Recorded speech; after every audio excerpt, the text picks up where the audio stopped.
Assalamualaikum warahmatullahi wabarakatuh. Perkenalkan, saya Anes Kevin dengan NPM 21120112287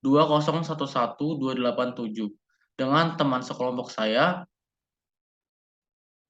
Perkenalkan, nama saya Yusuf Timothy Iman Tobing dengan NPM 21120111276. Nah, jadi saya bersama Kevin bakal berdiskusi tentang kajian pembaruan hukum perseroan dan koperasi dengan lahirnya Undang-Undang Cipta Kerja. Jadi gini Pin, yang pertama itu kan sebelum adanya Undang-Undang Cipta Kerja, itu kan ada kan Undang-Undang tentang perseroan kan. Tapi dengan adanya Undang-Undang Cipta Kerja itu maka Undang-Undang Perseroan itu mengalami perubahan tuh. Nah, perubahan apa sih yang terjadi dengan Undang-Undang Perseroan? Perubahan yang terjadi pada perseroan itu yang pertama ada pengecualian untuk dua pemegang saham. Yang kedua itu ada perubahan perolehan status badan hukum perseroan yang terjadi setelah didaftarkan kepada menteri. Dan yang ketiga itu ada ketentuan mengenai modal dasar yang telah diubah oleh Undang-Undang Cipta Kerja. Terus yang keempat itu biaya-biaya yang terkait dengan administrasi pemerintah pada perseroan terbatas sebelumnya merujuk pada peraturan pemerintah. Namun setelah adanya amandemen, biaya tersebut merujuk pada undang-undang dan peraturan di bidang penerimaan negara bukan pajak. Baru yang kelima itu ada Undang-Undang Cipta Kerja yang menambahkan 10 pasal baru mengenai usaha mikro dan kecil. Gitu, Jos.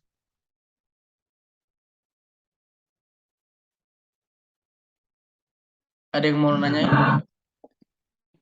Jadi gini, Vin, tadi kan yang pertama kan lo sebutnya kan bahwa anggaran besaran modal dasar kan diubah kan sebelum adanya Cipta Kerja dengan setelah ada Cipta Kerja itu kan berbeda kan besaran modal kan.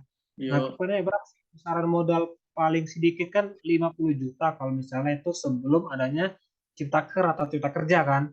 Sekarang setelah Cipta Kerja berarti kan modal dasar kan diubah kan. Nah, itu Iya. berapa sih besaran modal dasar untuk bisa membuat PT atau perusahaan perseorangan? Untuk saat ini besaran modal dasar perseroan ditentukan berdasarkan keputusan pendiri perseorangan. Berarti nggak ada patokan. Nggak ada sih. Jadi ditentukan berdasarkan keputusan pendiri perseorangan tersebut. Oke, oke, oke. Nah, tadi kan gue kan udah jelasin nih perubahan pada perseroan terbatas. Sekarang gue mau nanya ke lu nih, perubahan pengaturan UU Cipta Kerja tentang koperasi itu meliputi apa aja?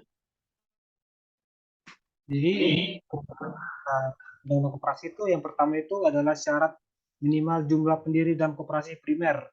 Itu menurut ketentuan pasal 6 Undang-Undang Perkoperasian diubah sehingga menjadi satu koperasi primer dibentuk paling sedikit 3 orang.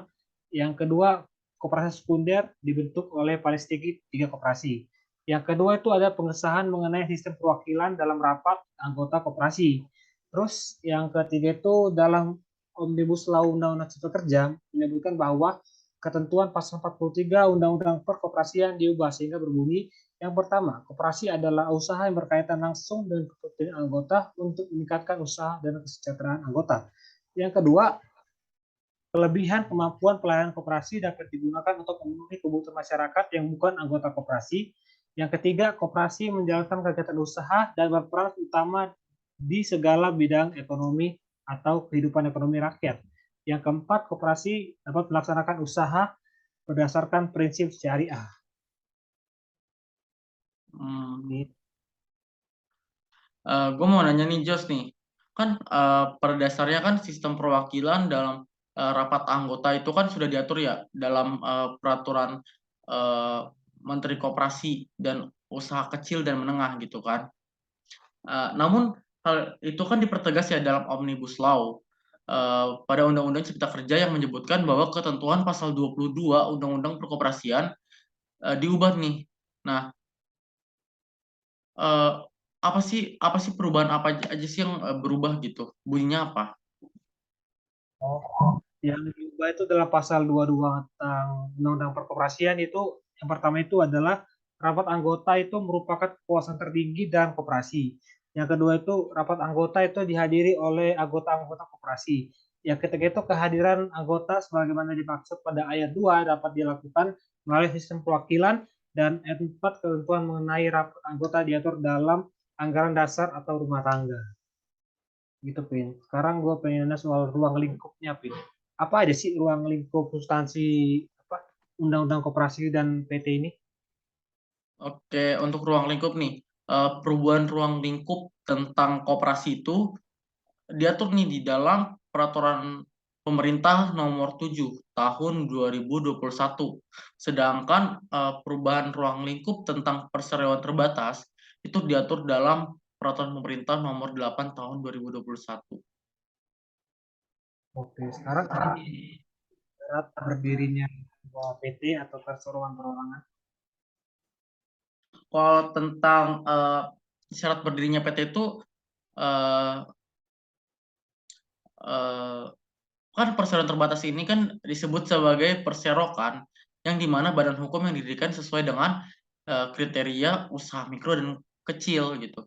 Jadi membuat surat pernyataan pendirian sesuai dengan format yang ada pada lampiran PP nomor 8 tahun 2021 itu PP tentang modal UMK. Terus syaratnya itu juga ada perseroan perseorangan didirikan hanya oleh satu orang. Terus ada juga perseroan perorangan itu wajib memiliki modal dasar dan modal disetor, sama seperti perseroan terbatas. Gitu. Terus merupakan warga negara Indonesia sebagaimana dimaksud harus memenuhi syarat, yaitu harus berusia paling rendah 17 tahun dan cakap secara hukum. Tata cara pendiriannya ini didirikan oleh satu orang tadi, termasuk pemegang saham dan direktur. Itu tidak ada komisaris. Terus memiliki kegiatan usaha mikro dan kecil. Terus pendiri membuat surat pernyataan pendirian, pendirian secara elektronik, persyaratan perorangan melalui Menteri Hukum dan HAM Rakyat Indonesia. Sekarang gue mau nanya ke lu nih, status hukumnya itu apa sih?